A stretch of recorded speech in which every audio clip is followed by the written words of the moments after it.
Right, let's roll with it then, shall we? We are at day 2 with the opening act of Firevolt Festival, Thieves of Liberty. Well, not quite the opening act because we did have a hot one too. But you won the spot. Yes, we did. But that was how long ago was that now? Like 3 months ago or something? No, wasn't it? 2 months ago. 2 months ago, something like that. It was in June, I think. It's a quick one. Like. It's good. I've got to say, I can see why you won the spot. Oh, thank you very much. Thank you. Yeah, I mean, it was an amazing set. To be honest, my background with you guys is Calypso. Mainly because HRH had it as the advert for God knows how many months. Did they? Yeah, they I did. didn't even know, to be honest. And because I was doing 5 shows a week with them in the mornings, it was like, put this in this ad break. Them again. When you hear something over and over again, it just gets on you. It was okay. It was fine. Because now I've had a bit of a break. It sounded great. It sounded better live than it did.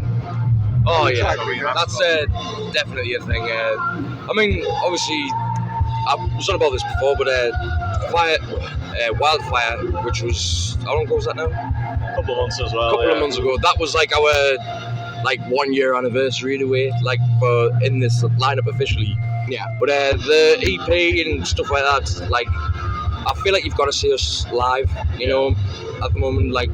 It's not a true representation It's of not. us, is it? The energy we have live, I think it's really hard to portray that on a recording. Right. That's something we're working on, trying to get the live sound on a recording, really. Right. So we're hitting the studio soon, and that's going to be a big factor in the recording, is trying to translate what we do live. Are you mixing and mastering yourselves, or are you? We've got a producer we work with. Our rehearsal room sort of doubles up as a studio as well. Right. It's one of our best friends anyway. He's a really good producer as it happens, so that's handy.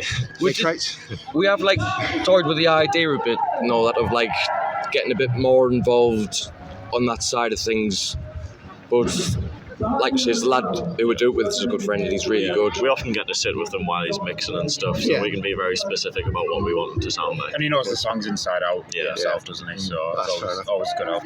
I mean, sometimes it's nice to have another set of eyes looking at what you're doing, and say, well, maybe just tweak it here, maybe just tweak it there, and you get something you haven't thought of. I think we're going to do like a private listening party for this one as well. Right. Maybe take polls for like what people think's the best song, and then maybe use that as singles, that kind of thing. Mind you, found out about that before I did. Yeah, I didn't know we were doing that. You know, from everyone. I came up with that the other day and I forgot to mention it. So that's Mind you, his memory is shocking. How'd you do that? You told me just now. Did I? Yeah. I can't remember. Okay, so take me back then. You've been, what, a year? This is lineup? Yeah, just a year in this settled form, just over a year, there's been previous incarnations, but we don't talk about those. Not with any bad blood in our mind, just move on. You know, going forward, you know, but like with this, I think we're all just so set and happy. Like, I didn't even know Tom, Liam, like before they joined the band, really, but like good mates now, you know, and like the chemistry's there. Like you can tell when it was set, you get the feeling, you know, when it's right. Do you know what I mean? So that's what was like such a big factor. Like it's still quite professional, I would say, apart from maybe me, but it's also friends as well, do you know what I mean? So that's what's so good about it. It's a good friendship between us.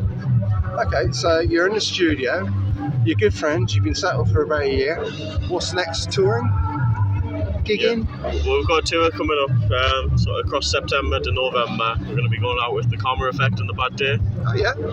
Doing a few dates with them, and they've also got some dates that are just us as well that we're going to sprinkle in there yet, which we haven't got announced yet, but coming soon. You can tell me nobody listens. Hi, Jess. There could be a new lineup change. It's another situation where these don't even know. So. Yeah, no. When you were just saying that, I didn't want to say it again. Now we've got festivals there. He seems to be springing a lot of. Are you two talked about these things before? I was primed. He's booking them. Yeah. What? Sorry? Hey, what? I don't know if I would say that on this one. Well, yeah, it'll be fine. It'll be fine. Like I said, nobody listens. So, Okay. In the studio working, you must have a time frame in mind of what you want to do and where you want to get to in that particular time period. So, you know, what is your 5-year plan? I'll ask it. You know. Ask him. It's a daddy of the band. I haven't told these yet. So the album's coming next. It's going to be the first full-length album with Thieves of Liberty. That'll be out at some point next year. Then we'll be touring that to be a more extensive UK tour than what we've got going on this year. And then the year after that, maybe looking at a European tour. Yeah. We did Ibiza earlier this year. Yeah.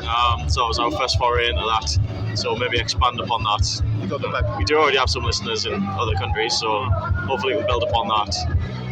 And then I think maybe some like big support tours, you know, like try and start hitting the arenas, that kind of thing, you know, 'cause we want to keep leveling up year on year. And in 5 years' time, we'll probably be doing Wembley or something like that. Okay, yeah. Maybe Super Bowl. You never know. So you've got worldwide listeners. I mean, I suppose you can pick that up on your Spotify streams. Yeah. How is Spotify treating you as a young band? Am I not swear? No, I mean, it's really useful for reach, not for income. Yeah. The 0.004 pence per stream model's not ideal. No, it's not. But in terms of ease of access to be able to show people our music, it's good in that sense. Yeah. So you're relying on merch, basically. Oh yeah, 100%. Yeah. That's what it is when you're like for such a long time at any stage. But there's always, I think, well, I don't know because we haven't at that point yet. But I think with bands, when they go bigger, there's just a certain point when you cross that. Obviously, things go the other way, streams and all that. But until then, so much of it's merch and all that, which would do all right on really. Like, Yeah. but a lot of it's like getting to talk to people and stuff, and people buy things just out of like either like the tunes or they might just like it to talk to and that. But that's the main thing, really. Like It is the biggest source of income, I think, for most musicians now, though. Yeah. I mean, performance fees usually cover expenses, and then merch is the profit we make, so we have to do well in that, otherwise we're losing money generally. I think even on a bigger scale, that's starting to be the case. You see the merch prices now in big gigs, it's like £80 for a hoodie or something. Yeah. But then it's because then you don't make the money in album sales really anymore, because it is all digital. So that's why artists are having to put the prices up, and it's tough on the fans because it's hard to afford, but I think it's the only way that musicians can sustain a living, you know. It takes the love out of it a little bit sometimes. Like, we feel absolutely horrible charging what we charge, which is nowhere near like other things. But I think because things used to be a certain way, not even that long ago, like say before COVID, everything changed so much. And people still remember that. And like, we don't charge more than what we need to like get by, do you know what I mean? Yeah. But I think when people look back, it looks like it's a lot, but it's just what you got to do. And sometimes it makes you feel a bit horrible because we would just give it away if we could, you know what I mean? But that's just the way things are, do you know what I mean? Yeah. Having said that, I mean, you've got that outlay of having, besides having like guitars, drums, whatever, you've got that outlay of the studio costs, recording, mixing, mastering. Before anybody really gets to know you, then you've got to have the merch at that first gig where you start being that to be able to sell it. So you've got a hell of an outlay. It's probably treble what people would ever think. And I mean, there's loads of costs people don't even think of. I mean, like, the biggest way to promote your music is social media now, but the algorithm's not tailored towards bands. It is trying to rubbish. It's terrible unless you pay for advertising. Yeah, but once you start paying for advertising, then they have you, and then they start putting back the algorithms, and you start having to pay a bit more, and again and again. Exactly. So, I mean, so if you do that, you know, which we have before because we needed the reach, that's now another cost we have every time we have a release.